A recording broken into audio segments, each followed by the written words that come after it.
Bonjour à tous et bienvenue sur ma chaîne YouTube. Aujourd'hui, une nouvelle vidéo en partage avec vous et qui se nomme Dans la non-dualité, rester en paix durant la tempête.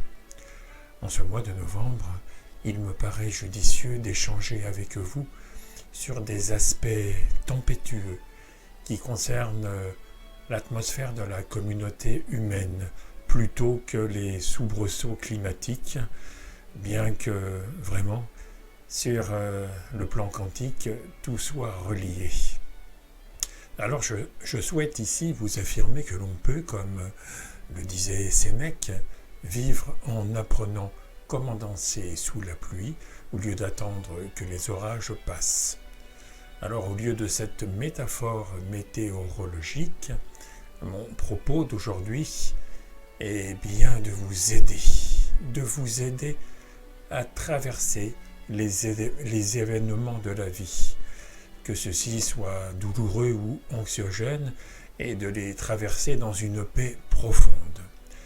En d'autres termes, pour paraphraser Sénèque, je dirais plutôt que la présence n'est pas l'absence de tempête, mais qu'elle permet d'être en paix durant celle-ci. Ainsi, plus nous serons nombreux à connecter nos paix intérieures respectives, plus le vivre ensemble, sur le plan collectif, sera apaisé. Ainsi, vivre en présence permet de rester dans sa paix intérieure, puis de la partager pour enfin l'offrir au monde qui en a tant besoin. Mais alors, comment se connecter à sa présence et comment la stabiliser dans l'activité? Et d'abord, qu'est-ce que la présence? La présence est une, parce qu'il n'y a qu'une seule présence que nous partageons tous. C'est un état d'être dont les attributs sont la sérénité, la paix, la joie, et puis l'amour sans condition, qui imprègne tout, qui imbibe tout, et qui est l'absolu originel, qui tisse et anime toute chose dans l'univers. En fait, tout est amour, c'est le je suis. Le je suis que vous êtes dans la présence. Et le je suis, il inclut tout. La présence est une expérience intérieure pleinement vécue. C'est celle de la non-dualité, celle de la reconnaissance de votre vraie nature, la nature de votre essence, qui se révèle lorsque l'ego s'éclipse. Ce que vous êtes est sans limite. Ce que vous êtes est tout ce qui est. Il n'y a que la présence. Quand la conscience universelle est enfin consciente d'elle-même. On pourrait l'appeler Dieu, ou la source, ou la vie avec un grand V. Peu importe le nom donné. Pour simplifier et relier deux aspects, je vais donc ici plutôt utiliser l'appellation conscience universelle et conscience apparemment séparée, cette dernière n'étant séparée que par sa propre illusion de séparation, issue bien évidemment des conditionnements reçus du formatage éducatif, social et culturel.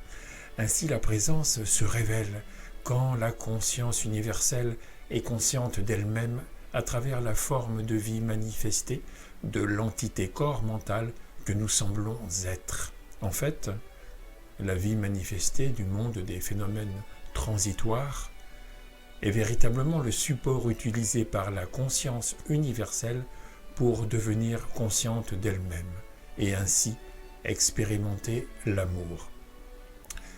Pour ce faire, elle s'est séparée d'elle-même dans et avec la manifestation pour pouvoir s'aimer et a donc inventé le jeu de la vie. C'est le jeu illusoire de la séparation afin que s'expérimente l'amour éprouvé entre l'être aimé et celui qui aime, le sujet et l'objet. Ainsi, quand nous aimons, c'est la conscience universelle qui s'aime. De fait, l'illusion de la dualité n'existe que pour révéler l'amour que nous sommes. En d'autres termes, c'est la conscience universelle qui se reconnaît en toute chose, en toute forme. Et cela sous-entend que toute chose ou toute forme sont aussi la conscience universelle et que l'amour est le moyen de sa reconnaissance. Ainsi, quand l'amour devient vraiment amoureux de l'amour, c'est la fusion de deux ouvertures. Il ne reste alors que le regard de l'amour, sans objet ni sujet. C'est l'un, c'est la reconnaissance de notre vraie nature, non duelle, éternelle, infinie et illimitée.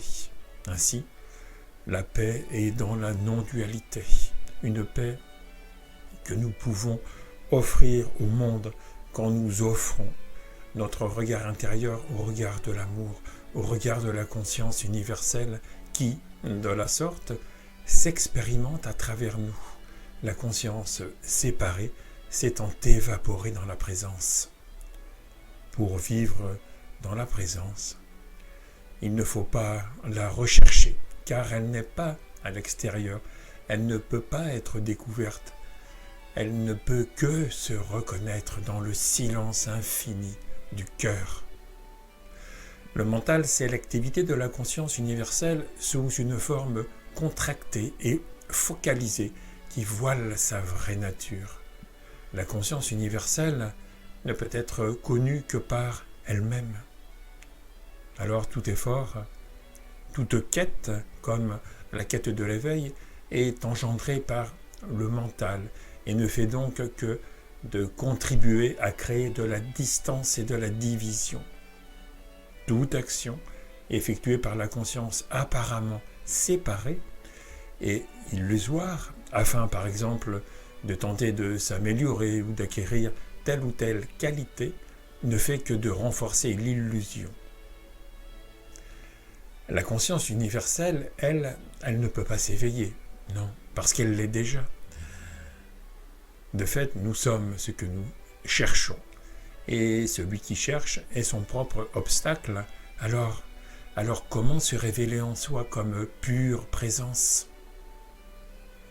On peut dire qu'il n'y a rien à faire, parce qu'il n'y a rien à faire pour être ce que nous sommes déjà.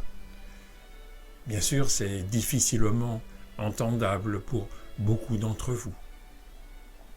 Nous sommes tellement éduqués à faire, à produire un effort, à rechercher à l'extérieur une complétude, une compensation, une valorisation, ou un divertissement, ou même un contentement, que le fait de nous tourner vers notre espace intérieur, dans notre intimité la plus authentique, n'est pas chose aisée. Écouter le silence jusqu'à notre dissolution n'est pas si facile en effet pour un mental en émoi.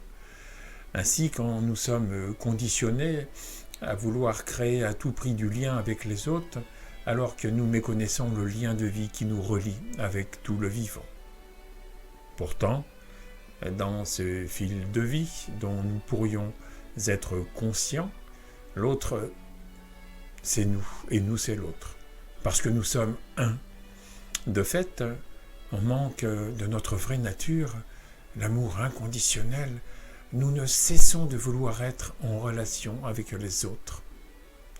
Ces derniers semblent nous manquer, et ils nous manquent pour des motivations bien souvent inconscientes et égoïstes, comme pour se faire donner par autrui la reconnaissance que l'on n'est pas capable de se donner à soi-même. Si la relation est du domaine de la dualité, la communion, elle est du domaine de la non-dualité. Il y a donc des liens qui attachent et puis des liens qui libèrent. Comment se libérer de l'illusion d'être séparé, source de tout conflit, quand l'individu isolé est mis en mouvement automatique, un mouvement machinal de la personnalité de survie qui engendre des projections, des interprétations générées par ses attirances ou ses aversions. On ne peut pas être en paix durant la tempête lorsqu'on est le jouet mécanique des tentations, des attractions, des refus, des rejets qui nous animent et qui sont les fruits de nos croyances ou de nos blessures émotionnelles. Alors, pour se libérer, pour s'éveiller à ce que nous sommes vraiment, il me semble nécessaire de rendre le pouvoir à la vie et de mettre l'amour en action. Dans le programme éponyme des accompagnements d'éveil que je dispense bénévolement, cela se décline de deux façons. D'abord, une voie immédiate et puis une voie graduelle que je superpose. C'est une question de perspective, selon qu'on adopte celle de l'universel ou bien celle de la séparation. Ce sont des perspectives que j'aime bien mélanger dans les ateliers que je prodigue en fonction des prises de conscience et des qualités de lâcher prise ou même d'abandon que certains expérimentent. De la sorte, on peut par exemple tour à tour se goûter fugacement en tant que présence, et puis, si le mental la voile à nouveau, pratiquer l'érosion des résistances qui occultent cet éclat soudain d'éveil. Si l'ego n'est pas trop fort, et si le cœur est bien ouvert, la voie immédiate est par définition la plus rapide. Mais il ne s'agit surtout pas ici d'aller chercher quoi que ce soit, y compris la rapidité. Il s'agit d'être conscient, de sentir ce sentiment, cette sensation d'être. C'est juste être. C'est comme si vous retourniez votre attention vers sa source. C'est un renversement de la conscience sur elle-même. Pour prendre une analogie, c'est être conscient de l'écran sur lequel les impressions du film de la vie sont projetées. Et au passage, cet écran n'est pas qu'une surface, non. Il a une profondeur que nous pouvons explorer au-delà de toute limite. Ce renversement permet donc de goûter la présence que nous sommes, et cela se fait dans un effort de non-effort. Ce que j'entends par là, c'est de permettre à l'attention de se fixer sur la vacuité, sur ce silence intérieur qui débute entre deux pensées et puis de s'y laisser déposer, reposer. Du point de vue du mental, cela peut sembler être un effort, tant celui-ci est habitué de se laisser distraire par les objets de perception que sont les pensées, les émotions, les sensations, etc. Et puis, se déposer dans cet espace d'accueil et d'écoute intérieure tout à fait inconditionnel permet de ressentir et de vibrer dans cette présence à soi. C'est juste la sensation ou le sentiment d'être. Ainsi, tout ce qui est perçu est comme un film sur l'écran de la conscience. Plus vous prenez conscience de l'écran en portant votre attention sur l'espace conscient, qui est donc cet arrière-plan silencieux, celui qui perçoit, plus vous devenez l'écran qui passera ensuite au premier plan. Ce premier plan, c'est celui du témoin, pour enfin s'apercevoir dans l'ouverture du cœur que tout ce qui fait le film, y compris le monde extérieur, est pétri de la même substance intime, c'est-à-dire l'essence, que lui-même. Sans séparation, sans l'autre et moi, c'est l'unité, puisque la conscience ne peut être menacée par personne. Dans cet espace, dans la pure présence, enfin révélé, là où même le témoin s'efface, rien n'apparaît ni ne disparaît.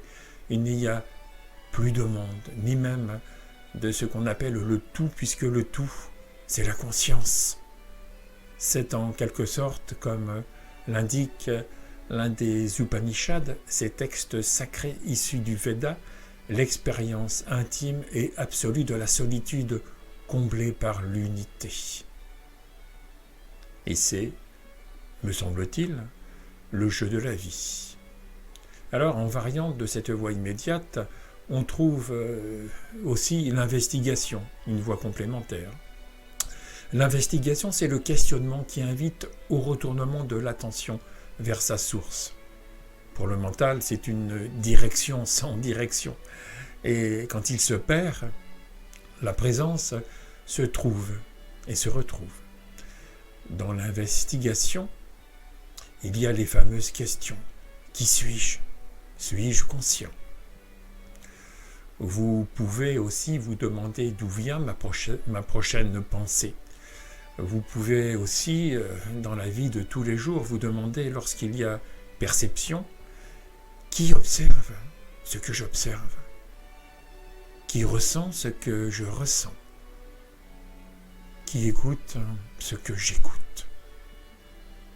Toujours de manière à retourner l'attention sur elle-même. Et puis, vous pouvez tout juste simplement prendre conscience de cet espace conscient et vide qui reçoit et qui accueille tous les objets de perception.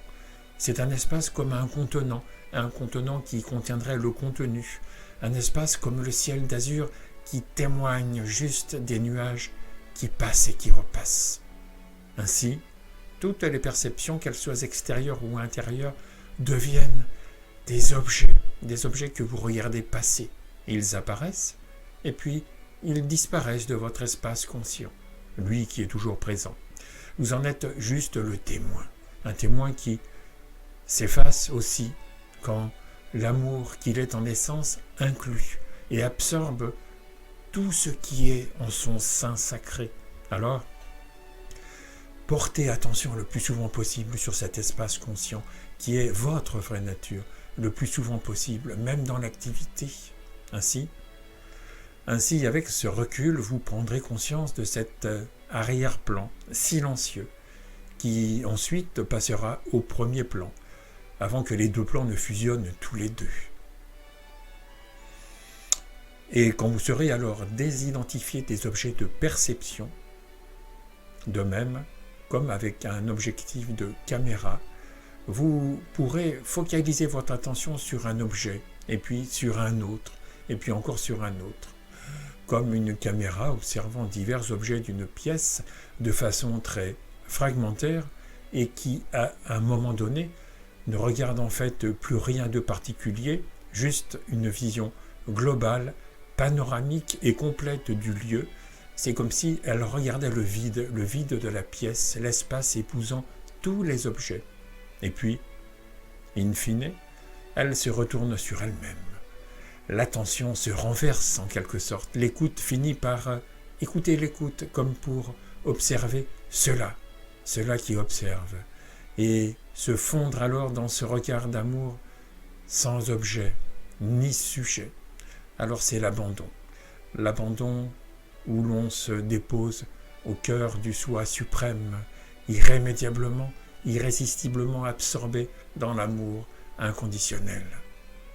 C'est ce que je préconise dans les rencontres et tous mes partages de la présence. Naturellement, la présence peut être fugace ou même ténue au début de sa fréquentation. Le mental doit aussi faire le deuil de sa quête, l'idéalisation de l'éveil, puisque toute recherche est la contraction de la conscience. S'il y a résistance, il y aura de fait un aller-retour vers la voie graduelle pour dissoudre les limites de l'ego. Ainsi, en se connaissant séparés, on se dépouille des illusions. Pour moi, la voie graduelle est destinée à épuiser le pratiquant, car celui qui pratique revêt l'identité d'un pratiquant, puisque le je ou le moi séparé n'est qu'une pensée. Et une pensée, bien évidemment, n'a aucune réalité. Alors toutes ces clés d'éveil participent donc à l'érosion de la personnalité de survie, la croyance de la conscience qui se croit séparée. Toutes ces clés d'éveil feront l'objet d'une vidéo pour chacune d'elles. Elles seront ensuite regroupées dans les playlists La présence en pratique, ou les clés d'éveil sur ma chaîne YouTube. Mais d'ores et déjà, je peux déjà citer ici quelques clés comme la conscience du moment présent, les déclinaisons nombreuses de notre faculté d'observation, le développement de l'attention, car c'est par le sacre de l'attention que la grâce s'invite. Et puis, il y a encore l'écoute intérieure, celle du senti, du ressenti, des sensations, des attachements et des énergies. De plus, lâcher prise et expression corporelle sont aussi au programme, de même que toutes les techniques utilisant le souffle sacré ou le dépouillement des croyances limitantes. Le tout, bien sûr, accompagné par des musiques célestes ou même des chants répétitifs. L'accueil de ce qui est également de mise. C'est bien sûr le socle incontournable à toute spiritualité authentique, tant le oui à la vie nous libère des souffrances issues des résistances. Enfin, l'aspect émotionnel que nous consacrons à la fréquentation de la présence est un point essentiel. Essentiel surtout quand nous devons aussi le lâcher. Lâcher ultimement l'aspect dévotionnel comme lâcher in fine l'attention. C'est là la reddition suprême de l'abandon absolu, car attention et dévotion sont encore une sorte d'effort, une sorte de dualité, une sorte de contraction de la conscience universelle qui ne peut se révéler à elle-même que dans une parfaite ouverture, sans la moindre crispation. Ceci constitue la condition idéale pour qu'enfin la grâce s'invite. Et elle s'invite quand l'aspiration au sacré, ce désir d'absolu, la rejoint. En d'autres termes, c'est l'immanence qui épouse la transcendance. C'est quand la boucle du donner-recevoir est bouclée et que la tension de la conscience séparée se détend puis se délivre sous la forme de la grâce de la conscience universelle. Voilà. Alors, merci pour votre écoute. Je vous souhaite bien évidemment de vivre en tant que co-créateur conscient et donc de faire bien attention à ce que vous mettez dans votre conscience. Parce que tout ce dont vous êtes conscient ne se produit que dans votre espace conscient. Et celui-ci est ce que vous êtes de toute éternité. Avant de clôturer cette vidéo, un petit rappel quand même, comme un rappel à soi. La vie n'a pas de point de vue parce qu'elle les contient tous. Défendre des points de vue isolés, faits de conditionnements sociaux, familiaux, culturels, toutes ces croyances limitantes et séparatrices génèrent en nous et autour de nous, à travers nos ressentis reliés à la matrice quantique, des conflits intérieurs qui produisent bien évidemment les conflits extérieurs projetés dans l'illusion du monde. Alors, se relier et partager la présence, c'est faire la paix en soi et autour de soi, dans une dynamique intentionnelle. Alors, soyez partie prenante au concert des chœurs quantiques que nous allons faire battre au diapason de l'amour universel, et ensemble, nous pourrons nous élever au diapason, dans le point de vue de la vie, notre raison d'être universelle, qui est là pour déferler sur la famille humaine, comme une vague de paix, d'harmonie et d'unité. On le sait, l'humanité, c'est nous tous, et le monde est notre reflet. Alors, si vous rêvez à une humanité unifiée, rejoignez la vague de paix, de désir d'humanité, et apportez-y, sans tarder, votre écume d'amour, pour qu'ensemble, elle devienne une déferlante d'unité.